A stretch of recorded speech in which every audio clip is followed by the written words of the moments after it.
जय श्री राधे कृष्ण दोस्तों, जय महादेव। श्रावण मास महात्म्य कथा के कल के अध्याय में हमने जाना था वेदोत्सर्जन, उपाकर्म विधि एवं रक्षाबंधन की कथा। आज के अध्याय में हम सर्व काम फल प्रद संकट हरण व्रत की विधि का वर्णन करेंगे। अध्याय 22। बोलो महादेव की जय। भगवान श्री सदाशिव ने कहा, हे सनत कुमार, श्रावण शुक्ल पक्ष चतुर्थी के दिन सर्व काम फलप्रद संकट हरण नाम का व्रत होता है। श्री सनत कुमार ने कहा, हे देव, किस विधि से इस व्रत की पूजा करनी चाहिए और किस प्रकार उद्यापन करना चाहिए, यह सब आप मुझे विस्तार पूर्वक बताएं। भगवान सदाशिव बोले, चतुर्थी के दिन प्रातः काल उठकर दातून आदि करके इस संकट हरण व्रत का संकल्प इस प्रकार करना चाहिए कि हे देवेश, मैं चंद्रोदय तक निराहार रहकर आपकी पूजा करके भोजन करूंगा। मेरे संकट को आप दूर कीजिए। हे द्विजश्रेष्ठ, इस प्रकार संकल्प करके काले तिलों से स्नान कर अन्य आह्निक कार्य करके गणाधीप की पूजा करनी चाहिए। मनुष्य को उचित है कि अपनी शक्ति के अनुसार 3 मासे, 1.5 मासे या इससे भी कम सोने की प्रतिमा बनवाए। सोने के अभाव में चांदी अथवा तांबे की मूर्ति भी बनवाई जा सकती है, लेकिन यदि साधक बहुत ही गरीब है तो वह मिट्टी की प्रतिमा भी बनवा सकता है। किंतु जिस मनुष्य के पास पर्याप्त धन हो तो उसे इस पवित्र धर्म कार्य के लिए व्यय करने में कंजूसी भी नहीं करनी चाहिए।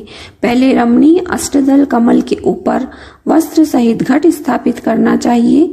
जल भरकर उस पर पूर्ण पात्र तथा प्रतिमा रखकर षोडश उपचार द्वारा वैदिक तथा तांत्रिक मंत्रों से पूजा करनी चाहिए। हे वत्स, तिल युक्त शुद्ध पवित्र घृत से 10 लड्डू बनाने चाहिए। उनमें से 5 गणाधीप के लिए रखने चाहिए।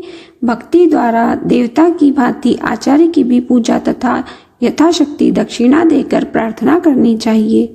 हे विप्रश्रेष्ठ, हे देव, आपको नमस्कार है। आपके निमित्त इन 5 लड्डुओं को फल तथा दक्षिणा सहित दे रहा हूँ। हे द्विजश्रेष्ठ, आप इन्हें ग्रहण कीजिए। आपत्ति से मेरा उद्धार करें। जो कुछ भी मैंने अधिक अथवा कम किया है, हे विरूप गणेश्वर, वह सब परिपूर्ण हो। सुस्वाद अन्नों द्वारा ब्राह्मण को भोजन करवाना चाहिए। चंद्रमा को अर्घ्य देना चाहिए। अब तुम मुझसे उस अर्घ्य मंत्र को सुनो। क्षीर सागर संभूत सुधा रूप निशाकर तथा गणेश प्रीतवर्धन, आप मेरे अर्घ्य को स्वीकार करें। इस प्रकार विधि पूर्वक व्रत किया जाए तो गणपति प्रसन्न हो जाते हैं और अभिलाषित पदार्थ प्रदान करते हैं। उन पदार्थों को मनुष्य को स्वीकार कर लेना चाहिए। इस व्रत के करने से विद्यार्थी विद्या, धनार्थी धन और पुत्रार्थी पुत्र प्राप्त कर लेता है। मोक्षार्थी गति, कार्यार्थी कार्य की सिद्धि कर लेता है। रोगी रोगों से छुटकारा पा लेता है। आपत्तियों से घिरे हुए व्याकुल मन वाले, चिंता से ग्रस्त, अपने सगे संबंधियों के वियोग से दुखी जनों के सभी संकट हरने वाला, इष्ट फल देने वाला, पुत्र पौत्र आदि तथा संपूर्ण संपत्ति देने वाला यह उत्तम व्रत है। अब मैं तुम्हें पूजा तथा जप के मंत्र बतलाता हूँ। पहले ओंकार शब्द, फिर नमः, फिर है रंभ के अनंत लंबोदर शब्द, तत्पश्चात संकट निवारण शब्द को चतुर्थ्यांतर बनाकर अंत में स्वाहा शब्द कहना चाहिए। वैसे यह 21 अक्षरों का मंत्र है। मनुष्य को चाहिए कि 10 दिशाओं की पूजा करे। हे वत्स, मैं तुमको लड्डू बनाने की एक और विधि बतलाता हूँ। शुद्ध घृत से परिपूर्ण तिल सहित मूंग के लड्डू कतरी हुई गिरी डालकर उसमें बनाना चाहिए। लड्डू श्री गणेश जी को समर्पित करने चाहिए। अलग अलग नाम पदों द्वारा गणनाथ की पूजा करनी चाहिए। हे मुनि सत्तम, तुम मुझसे उन नामों को सुनो। गणाधीप, आपको नमस्कार है। उमापुत्र, अग्नाशन, एक दंत, दंतवक्त्र, मूषक वाहन, विनायक, इंशपुत्र, सर्व सिद्धि प्रदायक, विघ्नराट, स्कंद गुरु, सर्व संकटनाशन, लंबोदर, गणाध्यक्ष, गौर्य मंगल संभव, धूम्रकेतु, भालचंद्र, असुर मर्दन, विद्यानिदान, विकट और शूर्पकर्ण आपको नमस्कार है। इन 21 नामों द्वारा गणेश की पूजा करनी चाहिए। भक्ति द्वारा विनम्र हो प्रसन्न मन भाव से देव की प्रार्थना करके कहना चाहिए कि हे विघ्नराट उमापुत्र अग्नाशन आपको नमस्कार है।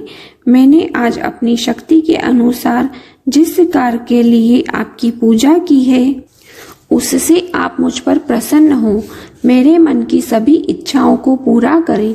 प्रभु आपकी दया से ही मैं सब कामों को कर पाया हूँ।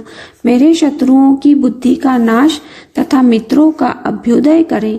इस प्रकार प्रार्थना करके अष्टोत्तम होम करना चाहिए। व्रत की समाप्ति के लिए लड्डुओं का वायना देना चाहिए। फलों से युक्त 7 लड्डू रख कर कहना चाहिए कि गणेश की प्रसन्नता के लिए यह मैं ब्राह्मण को दे रहा हूँ। फिर उत्तम कथा सुनकर अर्घ्य दे। हे सत्तमे, इस मंत्र से 5 बार चंद्रमा को अर्घ्य देना चाहिए। मंत्र इस प्रकार: क्षीरोदार्ण व संभूतः, अग्निगोत्र संभूतः, शशीन रोहिणी सहित मेरे दिए हुए इस अर्घ को स्वीकार करें। फिर क्षमा प्रार्थना करनी चाहिए। ब्राह्मणों को यथाशक्ति भोजन करवाना चाहिए। जो देव तथा ब्राह्मणों को भोजन करवाने के बाद आहार बाकी रह गया हो उसे स्वयं भोजन करना चाहिए। ऐसा न कर सके तो भोजन यथामुख करना चाहिए। इस प्रकार 3 या 4 मास तक विधि द्वारा व्रत करना चाहिए। 5वें मास में साधक को भली भांति उद्यापन करना चाहिए।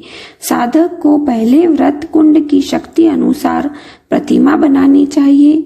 भक्त को चाहिए कि पहले वाली विधि से पूजा करके सुगंधित चंदन तथा नाना प्रकार के फूलों से पूजा करनी चाहिए। समाहित होकर नारिकेल फल से ही अर्घ्य देना चाहिए तथा ब्राह्मण को फल संयुक्त वाहन दान करना चाहिए। सूप और पायस दक्षिणा सहित गणेश की सोने की मूर्ति लाल कपड़े से वेष्टित कर ब्राह्मण को देनी चाहिए। व्रत समाप्ति के लिए 5 सेर तिल देना चाहिए और क्षमा प्रार्थना करके कहना चाहिए, विघ्नेश आप इससे प्रसन्न हो। इस उद्यापन करने मात्र से ही अश्वमेघ के फल की प्राप्ति होगी। हे सनत कुमार, मेरे कहने से पूर्व पार्वती ने इस व्रत को 4 मास तक संकल्प की प्राप्ति के लिए किया था। 5वें मास में उन्होंने कार्तिकेय को पुत्र स्वरूप में देखा था। महर्षि अगस्त ने समुद्र पान के समय इस व्रत को किया था। 3 मास के बाद उनको विघ्नेश के प्रसाद से सिद्धि प्राप्त हो गई थी। हे महामुनि, इस व्रत को दमयंती ने 6 मास तक किया था। तभी उनको महाराज नल ने दर्शन दिए थे। अनिरुद्ध को खोजती हुई चित्रलेखा ने इसे किया था। वह कहाँ गए, उन्हें कौन ले गया? वाणासुर के यहाँ जाने पर प्रद्युम्न व्याकुल हो गए। तब उसने रुक्मणी ने बड़े प्यार से कहा, पुत्र मैं तुमसे जिस व्रत को कहने को जा रही हूँ उसे तुम ध्यान पूर्वक सुनो। पूर्व समय में तेरे जन्म काल के समय मेरे सोरी घर से तुझको एक राक्षस चुरा कर ले गया था। बस मेरा हृदय तेरे वियोग से छलनी हो गया। मैं बिलखती थी कि अपने सुंदर पुत्र का मुख कब देखूंगी। उस समय जब दूसरी स्त्रियों के पुत्रों को देखती थी तो मेरा कलेजा फटता था। मैं उन स्त्रियों के पुत्रों को देखकर कहती, कहीं मेरा ये पुत्र ही न हो। और इस प्रकार तेरे वियोग का दुख झेलते हुए कई वर्ष बीत गए। भगवत कृपा से हमारे यहाँ लोमश ऋषि आ गए। उन्होंने मेरी दशा देखकर मुझे संकट चतुर्थी का व्रत करने का उपदेश दिया। उनके आदेशानुसार मैंने यह व्रत 4 बार किया। उसके प्रभाव से तुमने वापस लौटकर शम्रासुर का वध किया था। यदि तुम भी इस व्रत को विधिवत करोगे तो तुम्हारे पुत्र का भी पता चल जाएगा और वह घर वापस लौट आएगा। हे तात, माता के आदेशानुसार प्रद्युम्न ने भी गणनाथ के प्रसन्नार्थ इस व्रत को किया।